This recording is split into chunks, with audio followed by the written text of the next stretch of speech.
ब्रह्मसूत्रम। ब्रह्मसूत्र ग्रंथ में page number 62 page पर देखेंगे तो सूत्र चल रहा है तत्तु समन्वयात्। समन्वयाधिकरण है और कल हम लोगों ने इस अधिकरण की पिछले अधिकरण के साथ क्या संगति है, अर्थात तृतीय अधिकरण की चतुर्थ अधिकरण के साथ क्या संगति है, इस अधिकरण का विषय क्या है, पूर्व पक्ष उत्तर पक्ष, इन सभी बातों का विचार किया।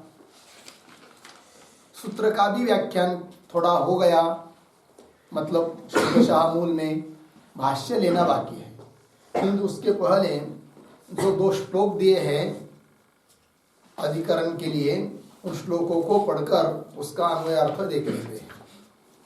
तो 2 प्रकार का व्याख्यान इस अधिकरण का होने के कारण, 2 वर्णक इसमें होने के कारण 2 और 2 मिलाकर 4 श्लोक दिए गए हैं। ठीक है, तो देखते हैं पेज नंबर 62 पर सूत्र के नीचे। वेदांतः कर्तृदेवादि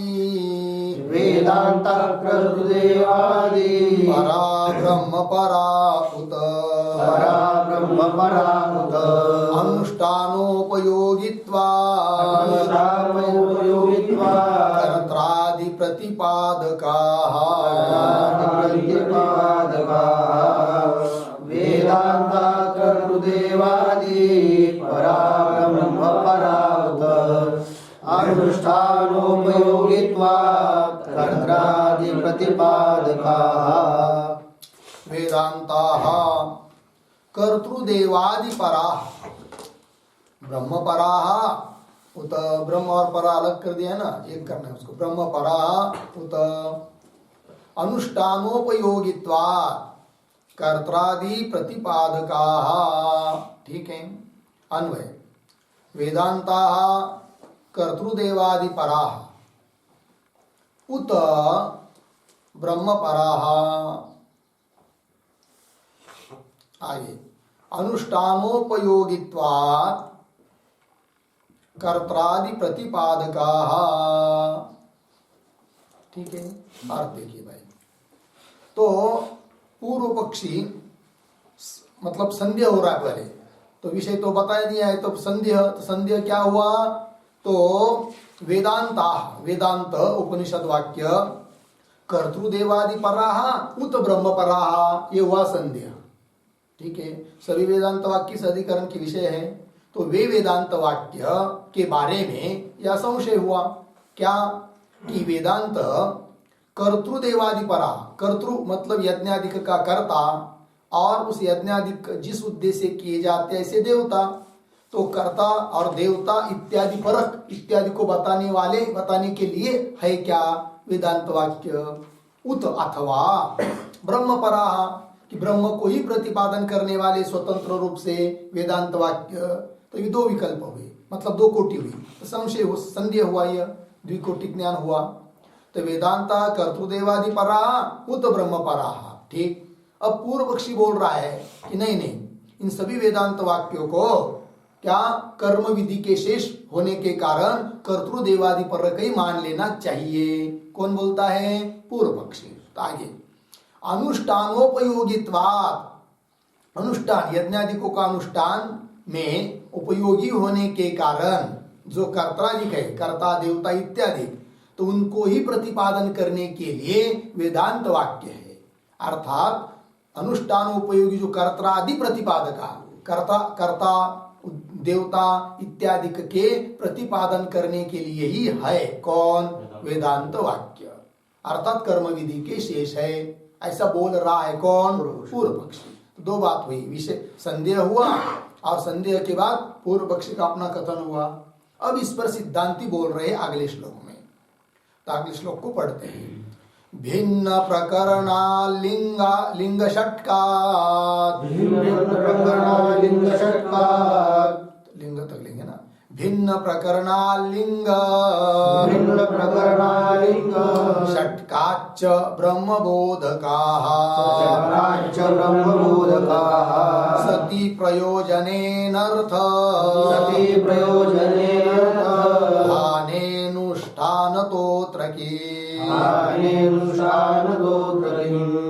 भिन्न प्रकरणालिंग षट्काच्च ब्रह्मबोधकाः सति प्रयोजनेन हानेनुष्ठानतोऽत्र भिन्न प्रकरणात् लिंग षट्कात् च ब्रह्मबोधकाः सति प्रयोजने अनर्थहाने अनुष्ठानतः अत्र किम अन्वय पूर्वार्ध सरल है भिन्न प्रकरणात् लिंग षट्काच्च ब्रह्मबोधकाः फिर आगे अनर्थहाने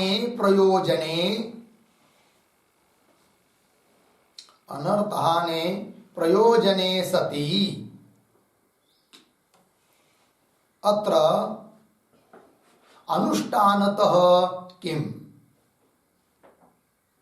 अत्र अनुष्ठानतः किम ठीक है अर्थ को देखिए भाई तो सिद्धांति बोल रहे भाई क्या कि वेदांत वाक्य कर्ता इत्यादि के प्रतिपादक नहीं है कि नहीं अर्थात कर्म विधि के शेष नहीं है क्यों हेतु दे रहे भिन्न प्रकरणात् एक हेतु दूसरा लिंग षट्काच्च ब्रह्मबोधकाः तो भिन्न प्रकरणात् ब्रह्मबोधकाः लिंग षट्काच्च ब्रह्मबोधकाः ऐसा लगाना है तो भिन्न प्रकरणात् मतलब सिद्धांति कह रहे हैं कि कर्म कांड अलग प्रकरण है और ये ज्ञान कांड उपनिषद भाग अलग प्रकरण है भिन्न भिन्न प्रकरण होने के कारण उस कर्म विधि के शेष वेदांत वाक्य है ऐसा नहीं कह सकते कौन बोल रहे हैं सिद्धांति क्यों नहीं कह सकते हेतु क्या दिया भिन्न प्रकरणात् पहला हेतु और दूसरा है लिंग षट्कात् मतलब किसी भी ग्रंथ का तात्पर्य निश्चय करने के लिए 6 लिंग होते हैं है कि नहीं अर्थवाद उपक्रम उपसंहार की एक वाक्यता पूर्व वगैरह वगैरह 6 लिंग होते हैं उसके दृष्टि से भी देखेंगे तो वेदांत वाक्य ब्रह्म बोधक ही है ब्रह्म का प्रतिपादन करने वाले ही है अतः वेदांत वाक्य कर्म विधि के शेष नहीं है ये कह रहे हैं लिंग षट्काच्च ब्रह्म बोधका ठीक अब पूर्व पक्षी बोला था क्या कि प्रयोजन नहीं है क्योंकि प्रयोजन तब होता है प्रवृत्ति निवृत्ति से ब्रह्म का ब्रह्म का प्रतिपादन कर रहा है ब्रह्म तो सिद्ध वस्तु है प्रवृत्ति निवृत्ति होगी नहीं और प्रवृत्ति निवृत्ति नहीं होगी तो क्या शास्त्रत्व ही नहीं आएगा व्यर्थ हो जाएगा प्रयोजन ही नहीं है तब सिद्धांति कह रहे वेदांत का कोई प्रयोजन नहीं है ऐसी बात नहीं है क्योंकि हे पूर्व पक्षी तुम तो प्रवृत्ति निवृत्ति यदि शास्त्र बताता है तो वही शास्त्र का प्रयोजन है प्रवृत्ति निवृत्ति कराना किंतु हमारे दृष्टि से क्या केवल प्रवृत्ति निवृत्ति कराना इतना ही शास्त्र का प्रयोजन नहीं है अपितु क्या प्रयोजन है तो जीवों में जो अनर्थ है उसकी निवृत्ति यदि हो रही है तो वो भी क्या हो जाता है प्रयोजन हो जाता है तो वो कह रहे फिर क्या अनर्थ हाने प्रयोजने सति सिद्धांति बोल रहे हैं अनर्थ अनर्थ मतलब बंधन अनर्थ उनकी हानि अर्थात नाश निवृत्ति यही है प्रयोजन और इस प्रकार का प्रयोजन विद्यमान होने पर क्या अत्र अनुष्ठान किम या अनुष्ठान करने की क्या जरूरत है वेदांत से यदि मोक्ष रूप प्रयोजन प्राप्त हो रहा है तो अनुष्ठान अत्र अनुष्ठान किम किम प्रयोजन कोई काम नहीं है यहाँ पर अनुष्ठान का ठीक है ये बात कह दी तो ये हो गया प्रथम वर्ण के अनुसार अब द्वितीय वर्ण के अनुसार पुनः नीचे के 2 श्लोक आ रहे हैं तो उसको पढ़ते हैं प्रतिपत्तिम विदित्सन्ति ब्रह्मण्यवसिता उत शास्त्रत्वात्ते विधातारो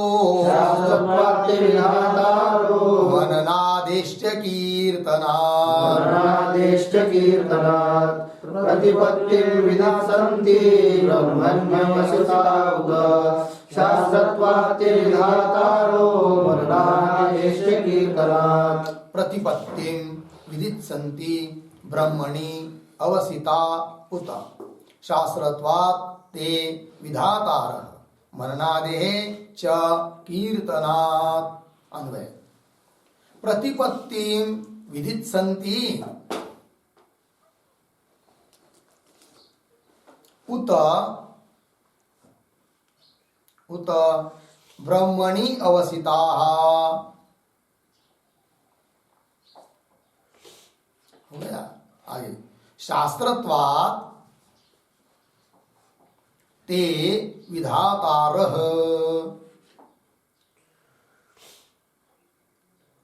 च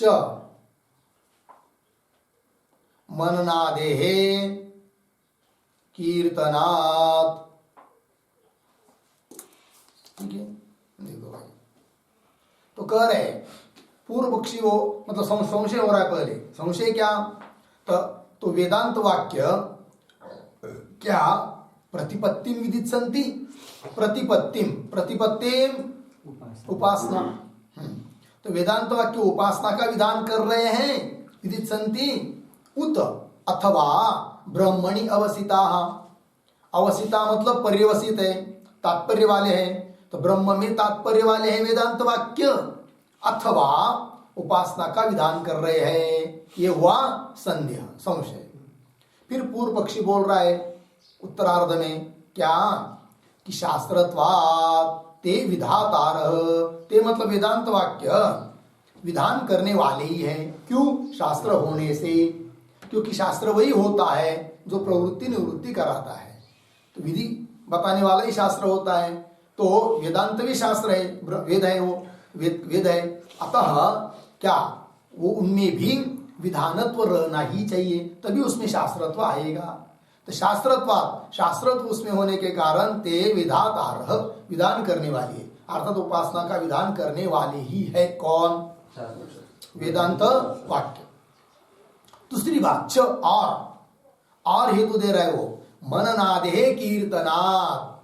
मतलब श्रोतव्य, मंतव्य, निधिध्यासितव्य। तो श्रोतव्य, मंतव्य, मनन करना चाहिए, आत्मा का श्रवण करना चाहिए। साक्षात्तव्य प्रत्यय रूप विधि आई हुई है, अतः विधान ही मानना चाहिए। अर्थात वेदांत वाक्य, वेदांत भी विधान ही कर रहा है उपासना का। ये बोल रहा है कौन? पूर्व पक्षी। मननादेः कीर्तनात्, इतना हुआ। अब सिद्धांती उत्तर दे रहे अगले श्लोक में। तो अगले श्लोक को पढ़ते हैं।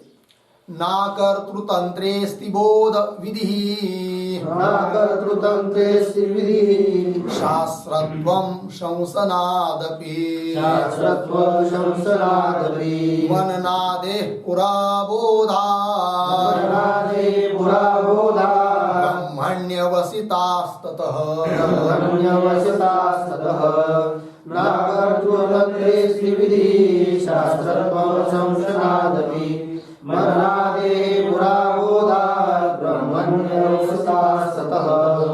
न अकर्तृतन्त्रे अस्ति विधिः, शास्त्रत्वं शंसनात् अपि, मननादेः पुरा बोधात्, ब्रह्मणि अवसिताः ततः।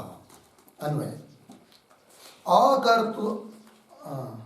क्या है? हाँ, अकर्तृतन्त्रे विधि न अस्ति, विधि न अस्ति। आगे शास्त्रत्वं शंसनात् अपि, शास्त्रत्वं शंसनात् अपि। आगे बोधात् पुरा मननादेः, बोधात् पुरा मननादेः ततः ब्रह्मणि अवसिताः, ततः ब्रह्मणि अवसिताः। ठीक है जी, अर्थ देखिए। तो सिद्धांती कह रहे हैं अकर्तृतंत्रे, ब्रह्म जो है वह कर्तृतंत्र नहीं है, वस्तुतंत्र है। ब्रह्म का ज्ञान सिद्ध वस्तु है वो। जैसे यज्ञ यागादिक कर्तृतंत्र है, कर्ता के अधीन है। समझ लीजिए यज्ञ का विधान किया, ये करो करके, तो तो वो करने वाला आदमी कर सकता है, नहीं भी कर सकता है, उल्टा भी कर सकता है, कुछ भी कर सकता है। अतः वो कर्तुतंत्र हो गए। कौन? साध्य जो यागादिक है वे तो कर्तुतंत्र है। उस प्रकार ब्रह्म कर्तुतंत्र नहीं है। किसी भी सिद्ध वस्तु का ज्ञान क्या होता है? वस्तुतंत्र होता है। तो ये कह रहे हैं कि अकर्तुतंत्र है। अकर्तुतंत्र कर्ता के अधीन जो नहीं है, इसके बारे में विधि ही न अस्ति, इसलिए उसके बारे में विधि नहीं कह सकते। ठीक है ना, ये बात हुई। अकर्तुतंत्रे विधि ही न अस्ति। तो बोलेंगे भाई शास्त्रत्व तो है ना, वेदांत में शास्त्रत्व है, और शास्त्रत्व तभी आएगा जब विधान करेंगे। तो उत्तर दे रहे सिद्धांती पूर्व पक्षी को, विधान करने पर, प्रवृत्ति निवृत्ति बताने पर ही शास्त्रत्व आता है। ये तुम्हारी परिभाषा है पूर्व पक्षी की, मीमांसकों की। हमारी वो परिभाषा नहीं है। हमारे मत में तो यदि कि किसी हित का उपदेश कोई शास्त्र कर रहा है, कोई बात ग्रंथ बता रहा है, तो वो भी हमारे लिए क्या है? शास्त्र ही है। तो वो कर रहे हैं शंसनात् अपि शास्त्रत्वम। शास्त्रत्वम शंसनात् अपि। शंसनात् मतलब उपदेश मात्रात् अपि। उपदेश कर रहा है कि नहीं वेदांत, तो वो इसलिए वो शास्त्र हो जाता है। शास्त्रत्व में कोई बाधा नहीं है।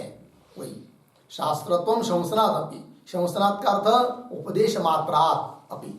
शंसनात् अपि उपदेश मात्रात् अपि। उपदेश कर रहा है इसलिए वो शास्त्र है।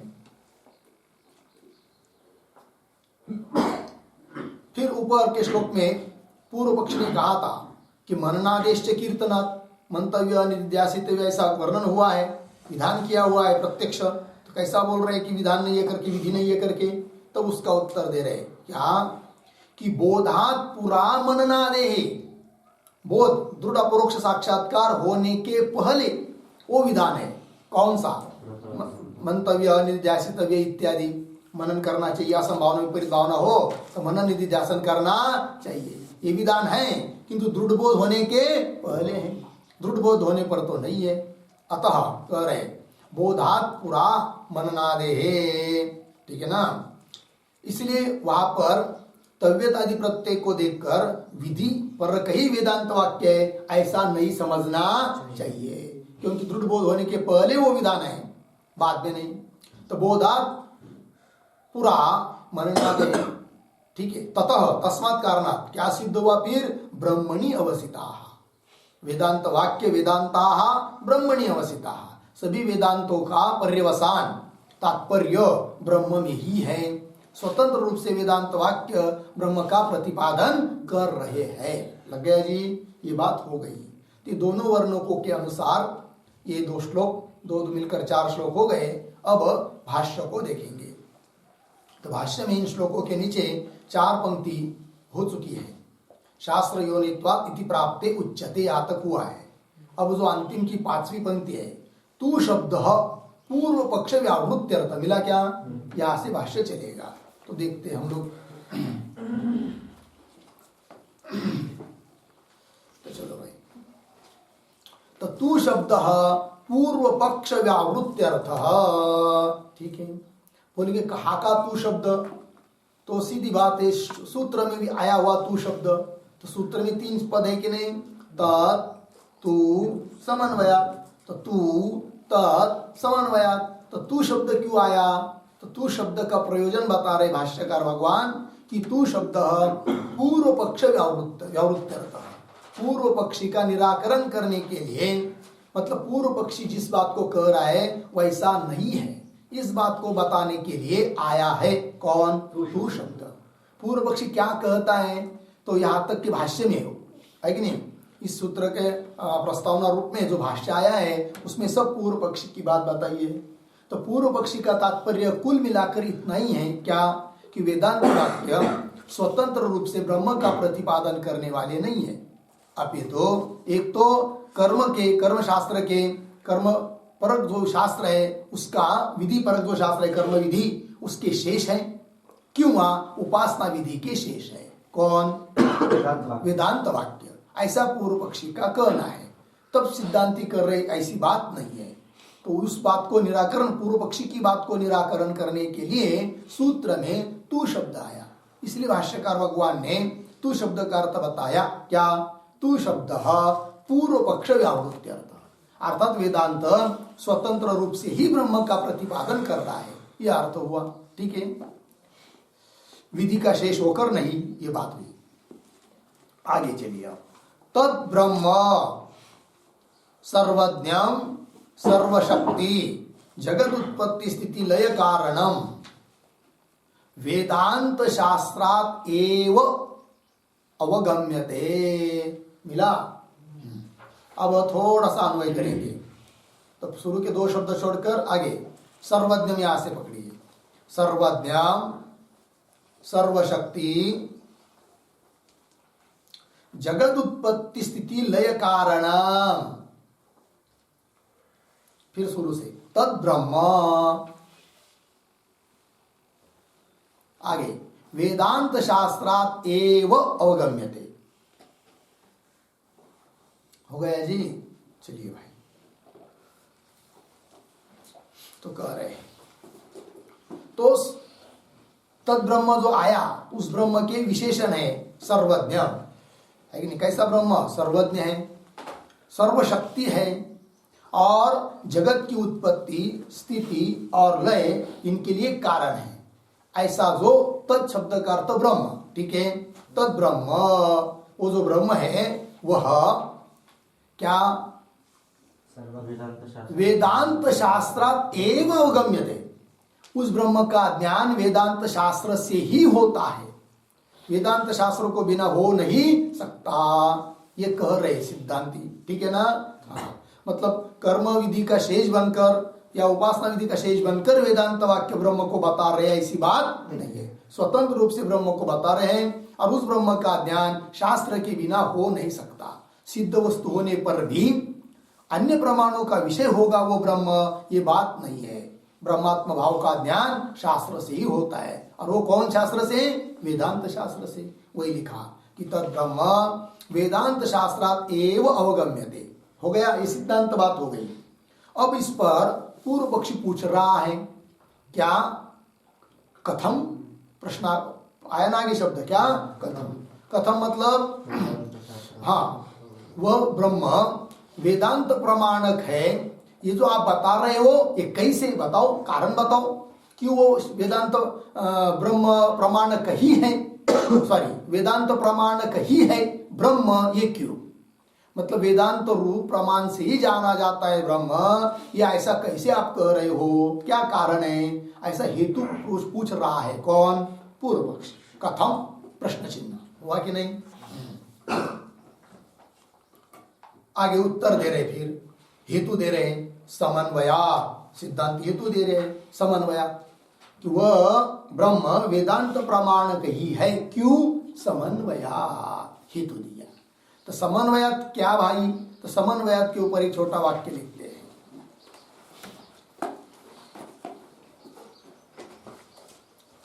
सम्यक, सम्यक अन्वय, अन्वय समन्वय, समन्वय तस्मात् समन्वयात्, तस्मात् समन्वय, पूर्ण विराम। आगे अन्वय बराबर, अन्वय बराबर तात्पर्य विषयत्वम,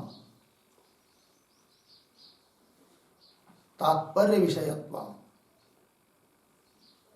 अर्धविराम, तस्मात् इत्येव हेतु, तस्मात् इति एव हेतु, पूर्ण विराम। तात्पर्यस्य, तात्पर्यस्य सम्यक्त्वं, सम्यक्त्वं अखंडार्थ विषयकत्वं, अखंडार्थ विषयकत्वं, विषयकत्वं सूचयितुं, सूचयितुं संपदम संपदम प्रतिज्ञांतर्गतम एव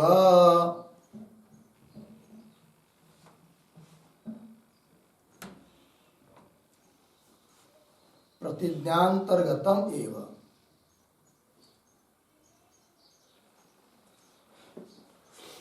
हो गया जी, चलो भाई, प्रतिज्ञांतर्गतम एव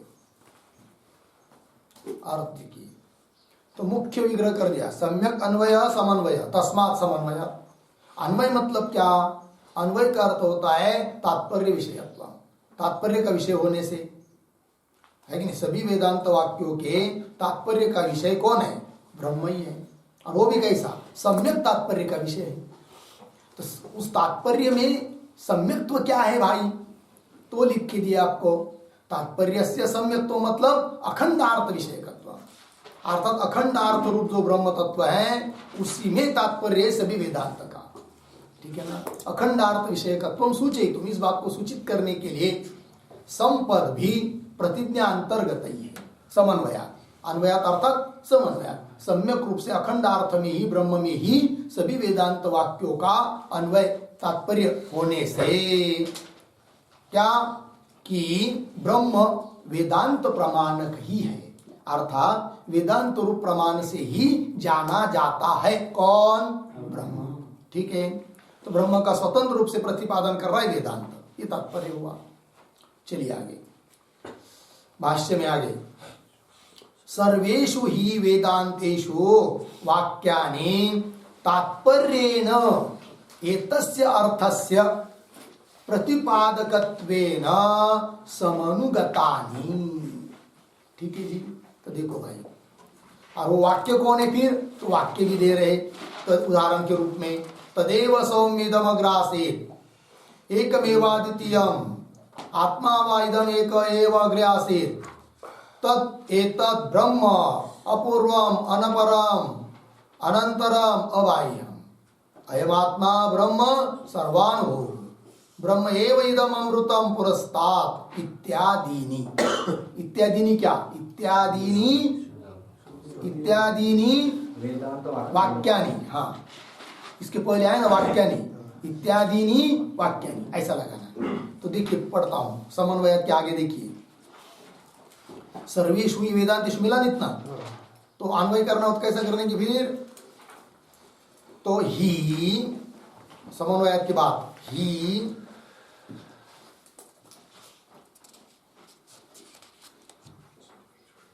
फिर आगे 5-6 शब्द छोड़कर सदैव आया कि नहीं? सदैव सौम्यदम अग्रासीत् एकमेवाद्वितीयम् आत्मा वा इदम एक एव अग्रे आसीत् तदेतत् ब्रह्म अपूर्वम अनपरम अनंतरम अबाह्यम अयमात्मा ब्रह्म सर्वानुभूत ब्रह्म एव इदम अमृतम पुरस्तात् इत्यादीनि। फिर पीछे आइए, इत्यादीनि के बाद क्या आएगा? वाक्यानि। इत्यादीनि वाक्यानि।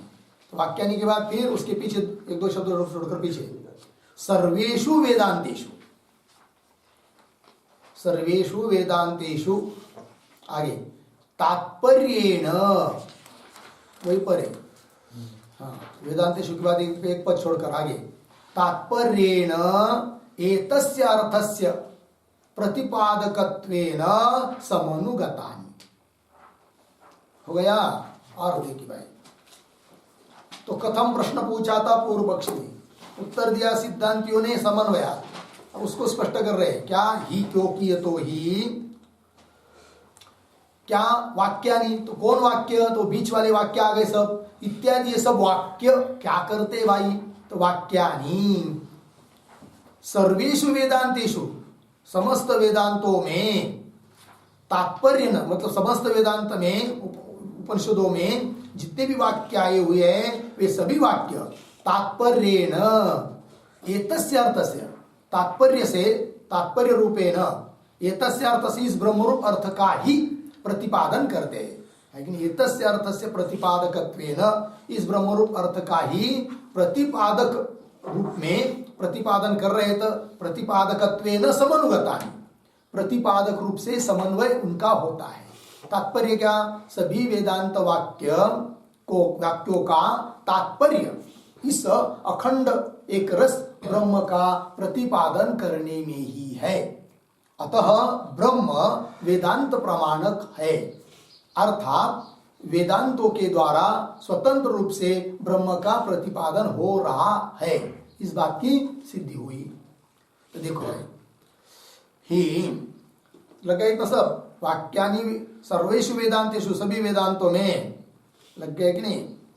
तात्पर्येण एतस्य अर्थस्य, तात्पर्य रूप से इसी अर्थ का प्रतिपादक रूप से, प्रतिपादक के रूप में समनुगतानि, समनुगतानि, समनुगतानि अर्थ समन्वितानि, समनुगत अर्थात समन्वित है।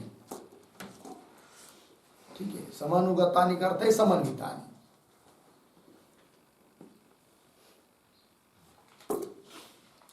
लग गया जी? आगे चलिए। अब वो वाक्य कौन है भाई? तो वाक्य बीच में दे रहे उदाहरण के रूप में। तो पहला वाक्य है तदेव सौम्य इदम अग्रासीत, मिला कि नहीं? तो तदेव, हे सौम्य, है कि नहीं? इदम अग्रे, तदेव आसीत। अग्रे मतलब इस सृष्टि उत्पन्न होने के पहले एकमात्र सच्चिदानंद घन परमात्मा ही था, ये बात बता दी। तदेव, एव आया कि नहीं? एवकार क्या बताता है? एवकारेण, एव पर एक वाक्य लिखिए, सदैव आया, उस वहां पर एव आया है। एव तो लिखेंगे एवकारेण जगतः पृथक सत्ता निषिध्यते।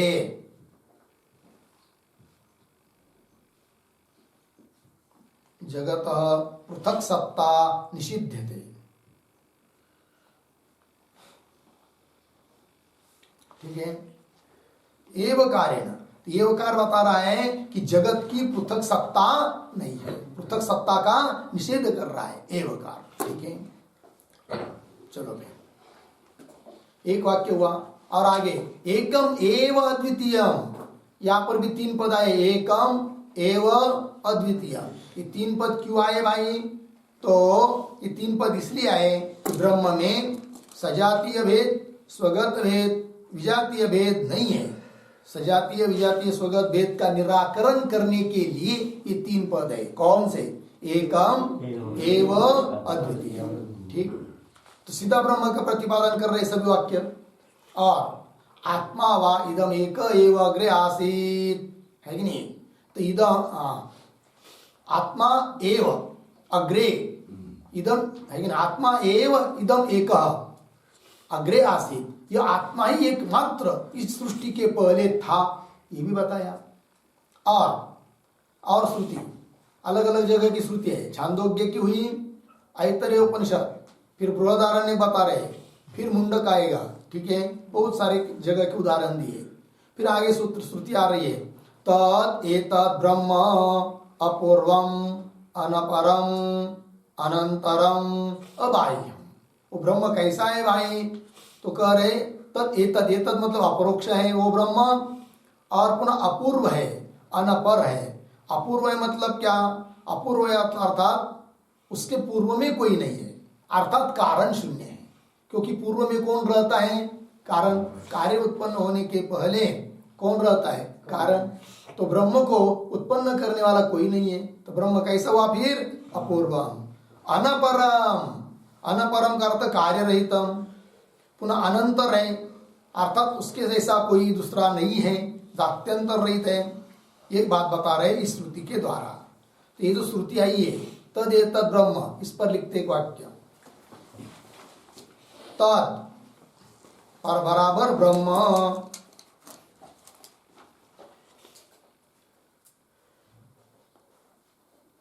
तद बराबर ब्रह्म मायावी बहुरूपम।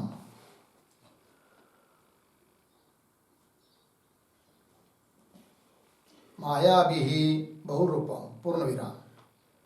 आगे प्रतीक एतत्, एतत् प्रतीक बराबर अपरोक्षम, अपरोक्षम पूर्ण विराम। आगे प्रतीक है अपूर्वम,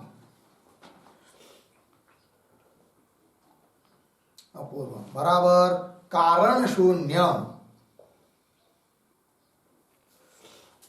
कारण शून्यम पूर्ण विराम।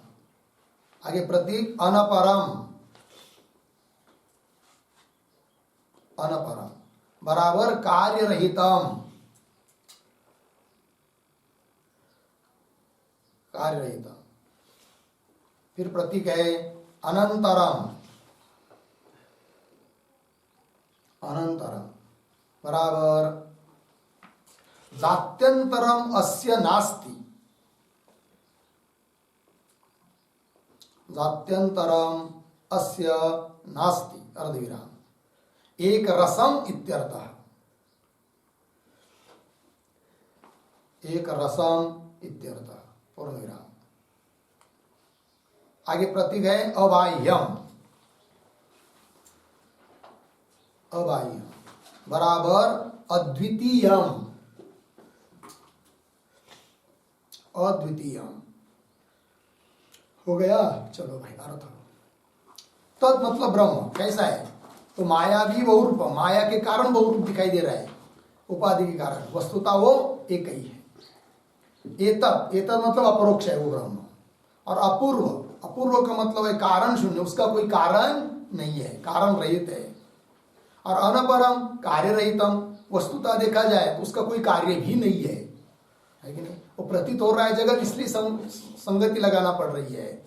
सचमुच देखा जाए तो न वो ब्रह्म न किसी का कार्य है न उसका कोई कार्य है, मतलब उसका कोई कारण भी नहीं है और उसका कोई कार्य भी नहीं है।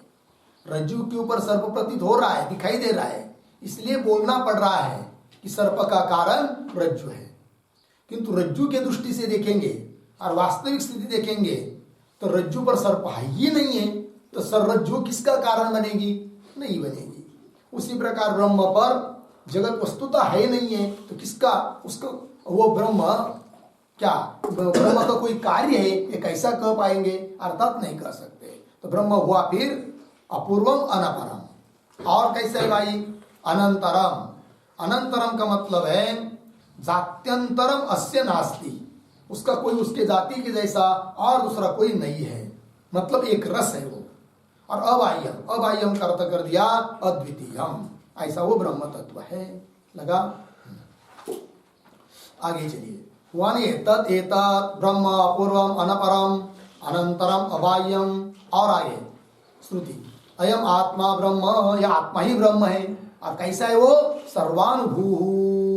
ठीक है, सर्वानुभू मतलब क्या, लिखते उस पर एक वाक्य, सर्वम अनुभवति, सर्वम अनुभवति इति सर्वानुभू, सर्वम अनुभवति इति सर्वानुभू चिन्मात्रम इत्यर्थः, चिन्मात्रम इत्यर्थः। हो गया हार्दिक भाई। सर्वम अनुभूति, सबका अनुभव कर रहा है वो ब्रह्म, इसलिए उसको कहते हैं सर्वानुभू, अर्थात चिन्ह मात्र है, चैतन्य स्वरूप है, यह कहने का भाव। चलिए, अयम आत्मा ब्रह्म सर्वानुभू। आगे श्रुति पुनः ब्रह्म एव इदम अमृतम पुरस्तात्।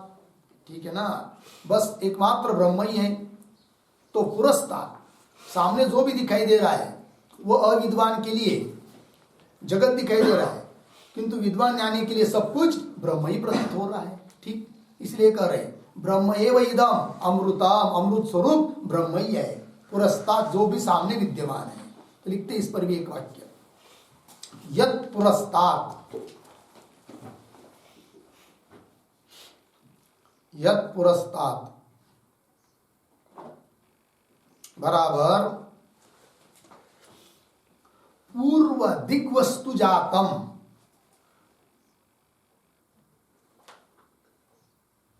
पूर्व दिक् वस्तु जातम इदम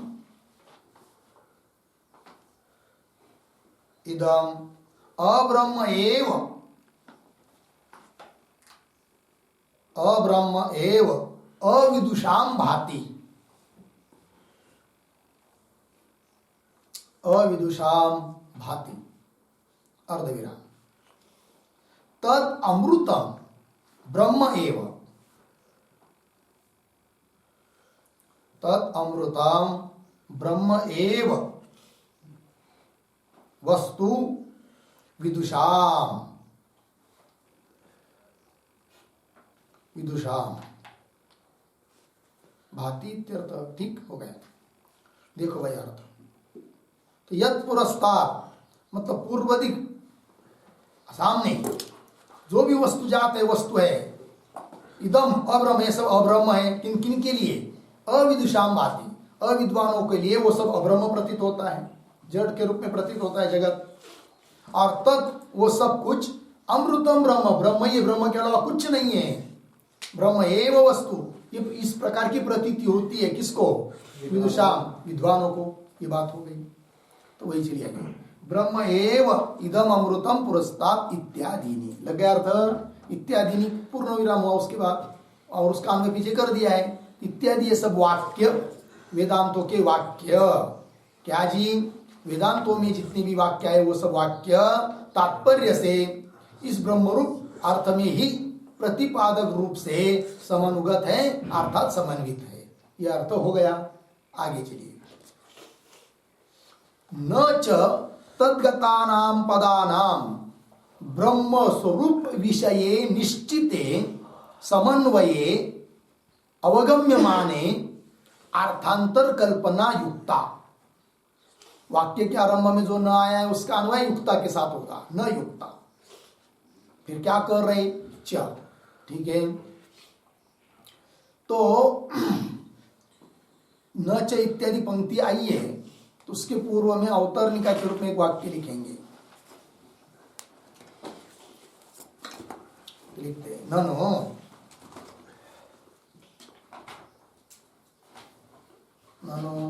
अस्तु ब्रह्मणः, अस्तु ब्रह्मणः तात्पर्य विषयत्वम्, तात्पर्य विषयत्वम् वेदांतानां कार्यम एव अर्थः, कार्यम एव अर्थः किम न स्यात्, किम न स्यात्, किम न स्यात् इत्यत्र आह।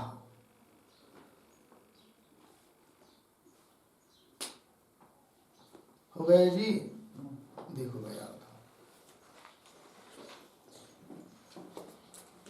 पूर्व की शंका करेगा कि ननु अस्तु ब्रह्मण तात्पर्य विषयत्वम, तात्पर्य का विषय ब्रह्म है, ठीक है, कोई बात नहीं। तो भी वेदांतानाम कार्यमेव अर्थ किम न स्यात्, वेदांतों का कार्य ही अर्थ, कर्म ही अर्थ क्यों न मान लिया जाए? ऐसा बोल रहा है कौन? पूर्व पक्षी। तब उसका उत्तर दे रहे इस पंक्ति में, ऐसा कैसा होगा कि तात्पर्य का विषय ब्रह्म मान लेना, पुनः कार्यपरक मानना, ये हो ठीक नहीं होता है। उस बात को कह रहे हैं। क्या? च तद्गतानां पदानां ब्रह्म स्वरूप विषय निश्चिते समन्वये अवगम्य माने अर्थांतर कल्पना न युक्ता। ठीक है। तो तद्गतानां पदानां, तद्गतानां पदानां मतलब उन उपनिषदों में, वेदांतों में आए हुए जो पद, उन सभी पदों का, ठीक है, क्या? तो ब्रह्म स्वरूप विषय, ब्रह्म स्वरूप के विषय में क्या? निश्चिते समन्वय अवगते, निश्चित रूप से समन्वय जान लेने पर। किनका? पदों का। कौन से पदों का? हाँ, वेदांत में आए हुए जो पद है उन सभी पदों का, तद्गतानां पदानां, उन सभी पदों का क्या निश्चित रूप से समन्वय जान लेने पर, किसमें? ब्रह्म स्वरूप विषय है कि नहीं? ब्रह्म स्वरूप विषय मतलब ब्रह्म स्वरूप के विषय में, ब्रह्म स्वरूप के बारे में, ब्रह्म के बारे में ही समन्वय है सभी वेदांत पदों का। ऐसा निश्चित रूप से समन्वय का ज्ञान होने पर, निश्चय होने पर पुनः अन्य अर्थ की कल्पना करना, ये बात ठीक नहीं है। ठीक है, वाक्य बोल दिया है सैंधवम आनय। अब प्रकरण से निश्चित पता हो चुका है कि यहां पर सैंधव का अर्थ क्या? लवण, नमक ही है।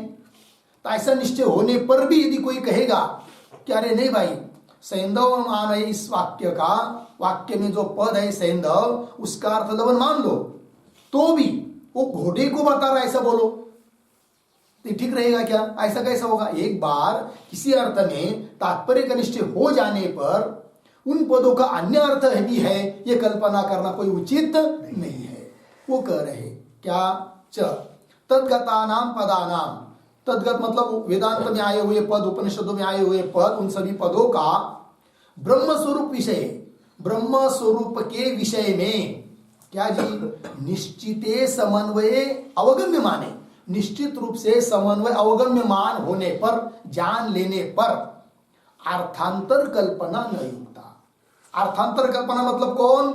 पूर्व पक्ष ने कहा था ना कि वेदांता नाम, अभी लिख दिया था ना अवतरणिका में, वेदांता नाम कार्यमेव अर्थ किम न स्यात्, ऐसा पूर्व पक्षी बोला था। तो अर्थांतर कल्पना अर्थात उन वाक्यों का, वेदांतों का कार्यपरक अर्थ है, ये कल्पना करना कोई उचित नहीं है। वही अर्थांतर कल्पना न युक्ता, लगा पंक्ति।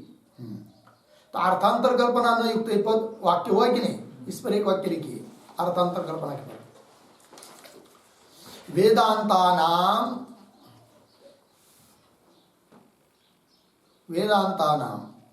ब्रह्मणि तात्पर्ये निश्चीयमाने, ब्रह्मणि तात्पर्ये निश्चीयमाने, निश्चीयमाने कार्यांतरत्वं न युक्तम्,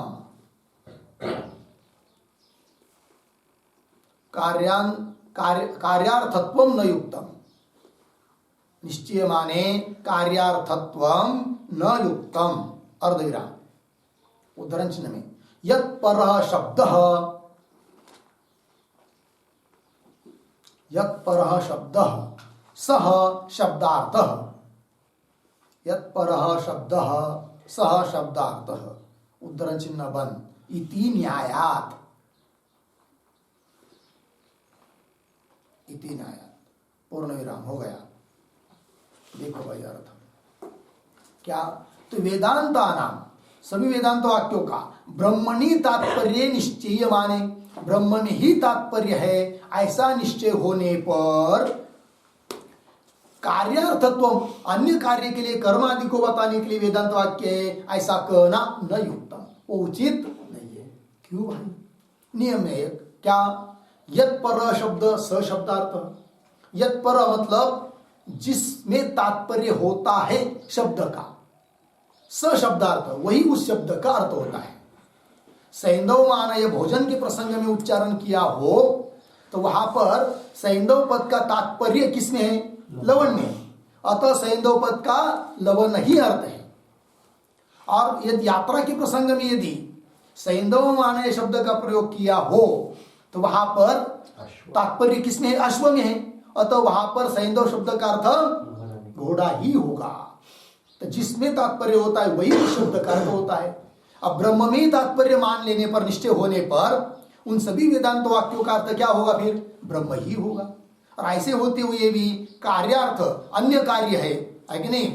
कार्यार्थत्व अन्य कार्य के लिए है शब्द, या कर्मादि बताने के लिए वो शब्द, ऐसी अर्थांतर की कल्पना करना कोई उचित बात नहीं है, ये कह दिया सिद्धांति ने। ठीक है जी, चलिए पंक्ति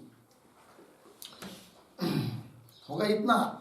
और यदि इतने के बावजूद भी वेदांत वाक्यों का ब्रह्म में निश्चय मान लेने पर भी कर्म का प्रतिपादक है ऐसा यदि मानोगे तो और एक आपत्ति आएगी।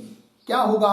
श्रुत हानि अश्रुत कल्पना, ये हो जाएगी। वही दे रहे आगे, श्रुत हानि अश्रुत कल्पना प्रसंगा, श्रुत की हानि और अश्रुत की कल्पना जो कि उचित नहीं माना जाता है। मतलब क्या? श्रुत हानि, श्रुत का मतलब होता है श्रुति के द्वारा जिस अर्थ का प्रतिपादन हुआ है उसका त्याग। तो ब्रह्म का प्रतिपादन हो रहा है, उसका क्या कर रहे हैं आप? त्याग। और अश्रुत की कल्पना, जो अर्थ उन वाक्यों के द्वारा बताया नहीं गया है, श्रुति ने जिस अर्थ को नहीं बताया है, ऐसे अर्थ की कल्पना, ये दोष आएगा। यदि वेदांत वाक्य कार्यपरक मानोगे तब। तो वही कह रहे, श्रुत हानि अश्रुत कल्पना प्रसंगात, ऐसा प्रसंग आएगा। ठीक है, फिर आगे चलिए। न च, मिला पंक्ति? तो देखो भाई, न च तेषां कर्तु स्वरूप प्रतिपादन परतावसीयते। ये जो आया कि न च, ये जो वाक्य आते हैं ना, तो इसका मतलब पूर्व पक्षी ने जो बात कही है उस पूर्व पक्षी के उस बात का, एक एक बात का खंडन करने के लिए एक एक पद आता है, एक एक वाक्य आता है। तो न च इत्यादि से उस पूर्व पक्षी के कौन से बात का खंडन किया जा रहा है, तब लिखिए उस पर भी अवतरने का क्यों वाक्य। न च तेषाम, इसकी पहले यद उक्तम, यद उक्तम अर्थवाद न्यायेन,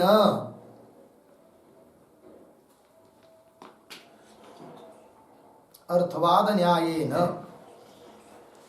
वेदांतानाम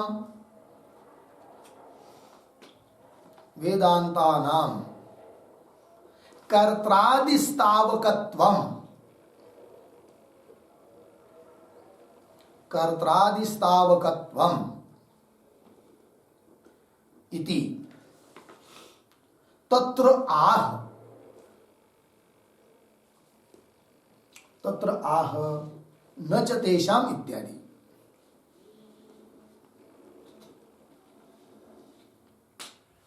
ठीक है, देखो भाई अर्थ। तो पूर्व पक्षी ने जो बात कही थी कि अर्थवाद न्याय है ना, मतलब अर्थवाद वाक्यों का स्वार्थ में तात्पर्य नहीं होता है, फिर वो विधेय की स्तुति करने के लिए अथवा निषेध्य अर्थ की निंदा करने के लिए होते हैं। कौन? अर्थवाद वाक्य। उसी प्रकार वेदांत वाक्यों को भी कर्तृ, कर्ता, देवता इत्यादि की स्तुति करने के लिए मान लो, उनका स्वरूप बताने के लिए मान लो, तब विधि परकता आ जाएगी। ऐसा बोला था कौन? पूर्व पक्षी। वो भी उसका कहना ठीक नहीं है, इस बात को बताया जा रहा है।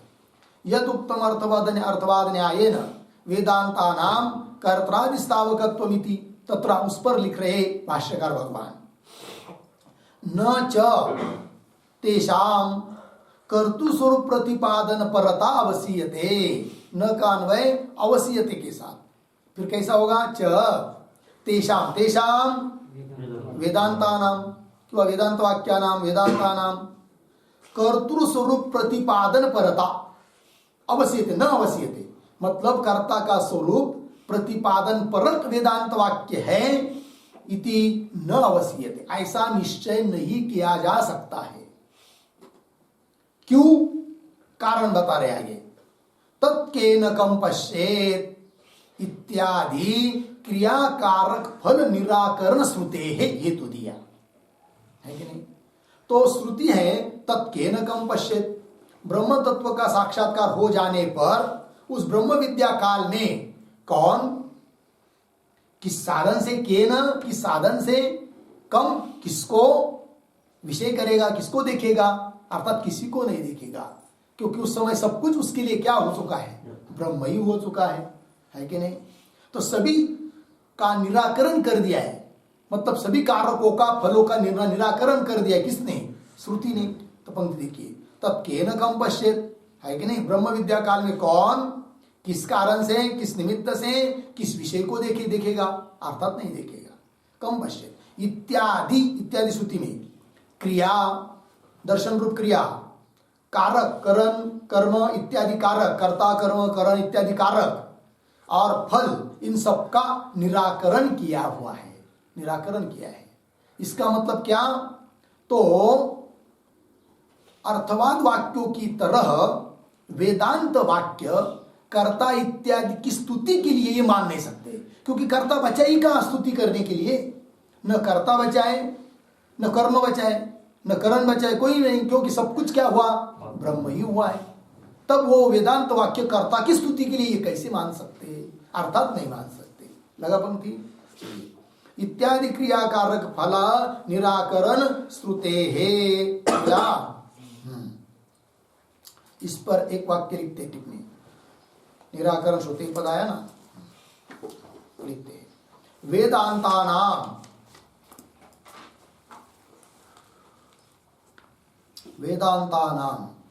कर्मशेष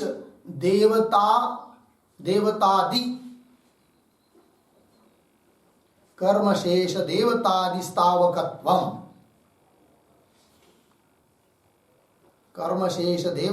स्थावकत्वम न भाति।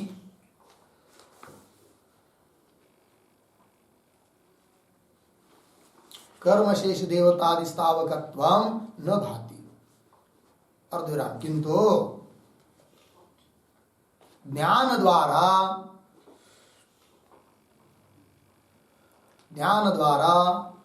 कर्म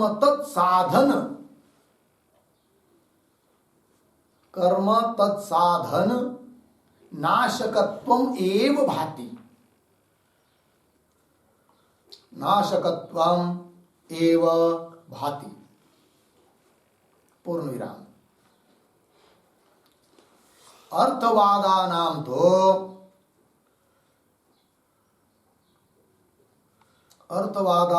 तो स्वार्थे फलाभावात्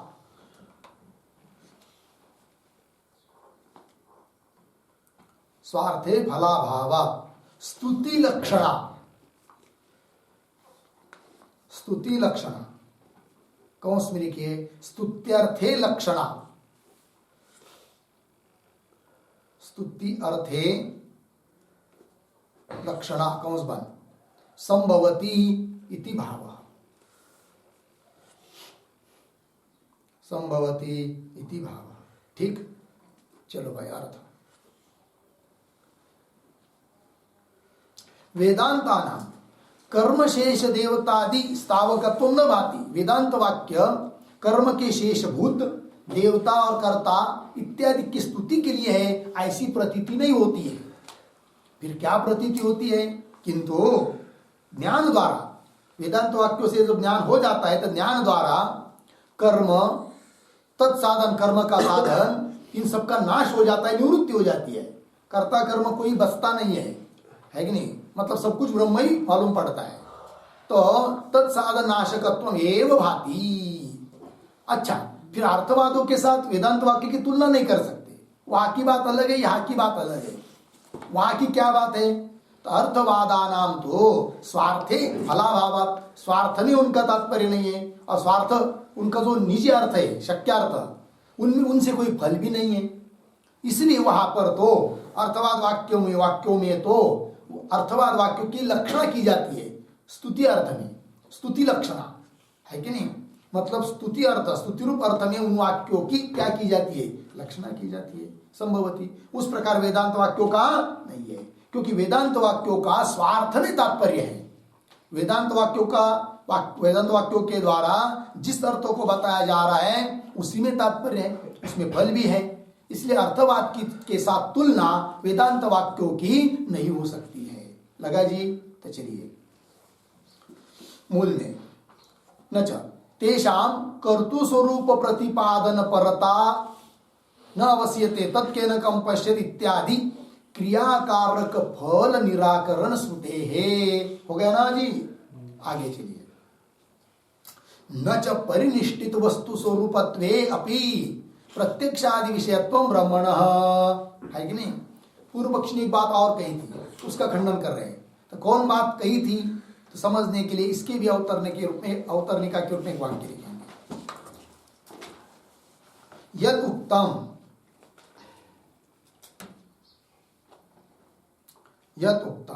ब्रह्म सिद्धत्वेन सिद्धत्वेन मानांतर वेद्यम मानांतर वेद्यम अर्धविराम न वेदार्थ इति अर्धविराम आगे तत्र आह न च परिनिष्ठित वस्तु इत्यादि अर्थ को देखिए भाई। पूर्व पक्ष ने जो बात कही थी कौन सी? यद उत्तम क्या कहा था कि ब्रह्म सिद्धत्वेन ब्रह्म सिद्ध वस्तु होने के कारण मानांतर वेद्यम अन्य प्रमाण से जाना जाएगा कौन? ब्रह्म। क्यों? सिद्ध वस्तु होने के कारण। इसलिए ब्रह्म न वेदार्थ वेद का अर्थ नहीं है। लगा कि नहीं? वो तो अन्य प्रमाण से जाना जाएगा सिद्ध वस्तु होने के कारण। ऐसा बोला था कौन? पूर्व पक्षी। उसका उत्तर दे रहे हैं न च न का अन्वय बाद में च परिनिष्ठित वस्तु स्वरूपत्वेपि प्रत्यक्षादि विषयत्वं ब्रह्मणः न। क्यों? पढ़ लेते पहले तत्वमसि इति ब्रह्मात्म भावस्य शास्त्रम अंतरेण अनवगम्य मानत्वात्। ठीक है, तो देखो भाई, तो पुनः पंक्ति पढ़ता हूं। तो न का अनुवाद में ब्रह्मण के साथ च परिनिष्ठित वस्तु स्वरूपत्वेपि मतलब ब्रह्म परिनिष्ठित वस्तु होने पर भी प्रत्यक्षादि विषयत्वम न। तान्वय कैसा करेंगे? च ब्रह्मणः परिनिष्ठित वस्तु स्वरूपत्वेपि परिनिष्ठित वस्तु स्वरूपत्वेपि प्रत्यक्षादि विषयत्वम न इसके साथ प्रत्यक्षादि विषयत्वम न। फिर आगे अर्धविराम के बाद तत्वमसि इति शास्त्रम अंतरेण पीछे ब्रह्मात्म भावस्य अनवगम्यमानत्वात् ब्रह्मात्म भावस्य अनवगम्यमानत्वात्। हो गया जी। चलो अर्थ देखेंगे। ब्रह्म परिनिष्ठित वस्तु स्वरूप होने पर भी, परिनिष्ठित मतलब सिद्ध वस्तु होने पर भी प्रत्यक्षादि विषयत्व न। प्रत्यक्षादि विषय का प्रत्यक्षादि प्रमाण का विषय ब्रह्म हो नहीं सकता है। क्यों? तो कह रहे आगे तत्वमसि इति शास्त्रमंतरेण तत्वमसि इत्यादि शास्त्र के बिना ब्रह्मात्म भाव से अनवगम्य मानत्वात् ब्रह्मात्म भाव का ज्ञान हो ही नहीं सकता है तत्वमसि इत्यादि शास्त्र के बिना। यदि ब्रह्म सिद्ध होने से अन्य प्रमाण का विषय होता तो तत्वमसि इत्यादि शास्त्र के बिना भी क्या ब्रह्मात्म भाव का ज्ञान होता। किंतु ब्रह्मात्म भाव का बोध ज्ञान तत्वमसि इत्यादि शास्त्र के बिना होता ही नहीं है। अतः ब्रह्म सिद्ध वस्तु होने पर भी अन्य वस्तु का विषय अन्य प्रमाणों का विषय नहीं है कि नहीं? अर्थात अन्य प्रमाण का विषय नहीं है कौन? ब्रह्म। भले सिद्ध है तो भी अन्य प्रमाण का विषय नहीं है, क्योंकि शास्त्र के बिना ज्ञान होता ही नहीं है। शास्त्र के बिना तत्वमसि शास्त्र के बिना ज्ञान होता तब हम मानते कि अन्य जो प्रत्यक्षादि प्रमाण है उसका विषय ब्रह्म है, किंतु ऐसी बात नहीं है। तो लगा पंक्ति तत्वमसि इति शास्त्रमंतरेण ब्रह्मात्म भावस्य ब्रह्म और आत्मा का अखंड एक रस रूप जो भाव है उसका अनवगम्य मानत्वात् उसका बोध शास्त्र के बिना होता नहीं है। लग गया पंक्ति भाई? तो ये जो आया है अनवगम्य मानत्वात् इत्यादि वाक्य आया कि नहीं, उस पर थोड़ा लिखेंगे हम लोग। लिखते हैं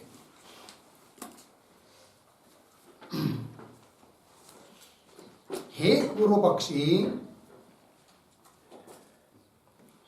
पक्षी यदि ब्रह्म वेदार्थ नास्ति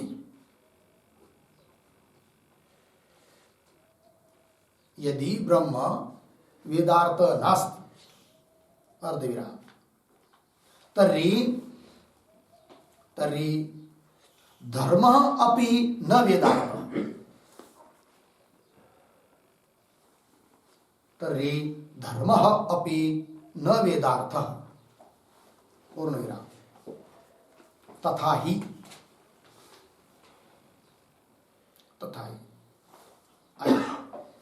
उदाहरण चिन्ह में धर्म न वेदार्थ साध्यत्वेन मानांतर वेद्यत्वात् साध्यत्वेन मानांतर वेद्यत्वात् पाकवत उदाहरण चिन्ह बन इत्यत्र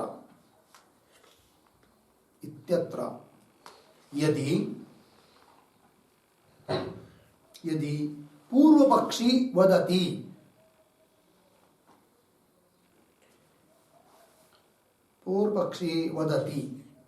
यत्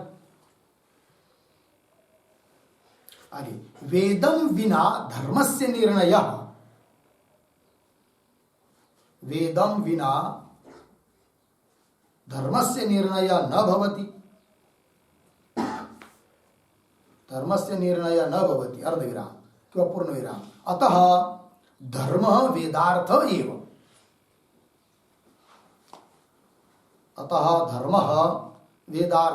एव अर्धविराम न मानांतर वेद्य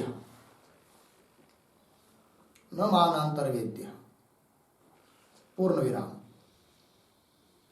आगे तर्हि हे पूर्व पक्षी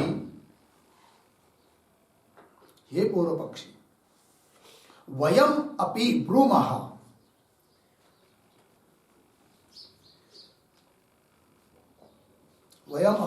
अर्धविराम ब्रह्मात्म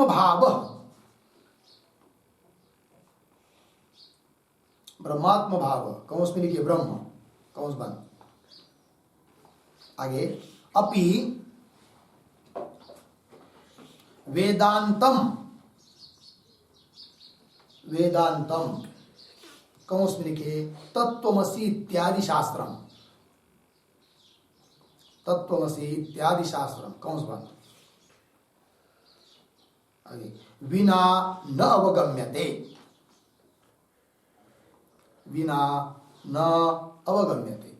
अर्धविराम अतः ब्रह्म अपि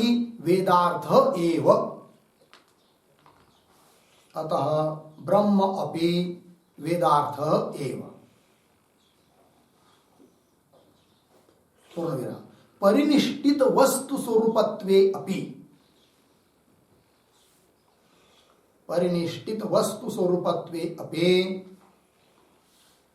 न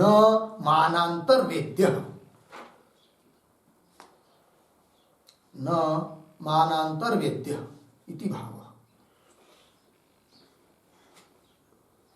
ठीक है, चलो भाई आप समझ लेंगे। तो सिद्धांति कह रहे पूर्व पक्षी को, टिप्पणी में लिख के दिया आपको, हे पूर्व पक्षी, यदि ब्रह्म वेदार्थ नास्ति, तुम यदि कहते हो, पूर्व पक्षी कहते हो कि ब्रह्म वेद का अर्थ नहीं है, तो हम भी कहेंगे धर्म अपि न वेदार्थ, धर्म भी वेद का अर्थ नहीं है। कौन कहेंगे? सिद्धांति कह रहे किसको? पूर्व पक्षी को। कैसे? उसको बता रहे अनुमान देकर कि धर्म अपक्ष हुआ, न वेदार्थ साध्य। क्यों? साध्यत्वेन मानांतर वेद्यत्वात्, साध्य होने से वो भी मानांतर वेद्य है। उदाहरण पाकवत, पाक क्रिया, स्वयं पाक रसोई, पाक साध्य है कि नहीं? साध्य होने से मानांतर वेद्य है। उसी प्रकार हम भी मानेंगे धर्म साध्य होने से मानांतर वेद्य है, वेद का अर्थ नहीं है। ठीक, तो वो कहेगा पूर्व पक्षी क्या? इत्यत्र यदि पूर्व पक्षी वदति, पूर्व पक्षी कहता है क्या? कि अरे भाई क्या कहता है? यह कि वेदम बिना धर्म से निर्णय न भवति, वेद के बिना धर्म का निर्णय होता ही नहीं है। अतः धर्म वेदार्थ एव, धर्म क्या है? वेद का अर्थ ही, मानांतर वेद्य नहीं, न मानांतर वेद्य। ऐसा यदि बोलता है कौन? पूर्व पक्षी। तब सिद्धांति कर दे तरी हे पूर्व पक्षी वयम अभी ब्रह्म, हम भी कहेंगे फिर क्या कि ब्रह्मात्म भाव अपि मतलब ब्रह्म भी वेदांत बिना तत्वमसि आदि वेदांत के बिना न अवगम्यते, नहीं जाना जाता है। कौन? ब्रह्म। तो जैसे धर्म का निर्णय वेद के बिना नहीं होता ऐसा तुम बोल रहे हो, वैसा हम भी कहते हैं कि ब्रह्म का ज्ञान भी वेदांत के बिना होता ही नहीं है। अतः इसलिए ब्रह्म भी वेद का ही अर्थ है, क्योंकि ब्रह्म शास्त्र क्या वेद के बिना शास्त्र के बिना ब्रह्म बोध होता ही नहीं है। अतः ब्रह्म भी क्या हुआ? वेद का ही अर्थ हुआ, है कि नहीं? परिनिष्ठित होने पर भी मानांतर वेद्य नहीं है। कौन? ब्रह्म, अपितु वेद का ही अर्थ है। कुल मिलाकर वेदांत स्वतंत्र रूप से ब्रह्म का प्रतिपादन कर रहे हैं, ये सिद्ध हुआ। लग गया जी? आगे जो आ रहा है यत्तु इत्यादि उसका विचार हम लोग कल करेंगे। ओम पूर्णमदः पूर्णमिदं पूर्णात् पूर्णमुदच्यते पूर्णस्य पूर्णमादाय पूर्णमेवावशिष्यते। ओम शांति शांति शांति।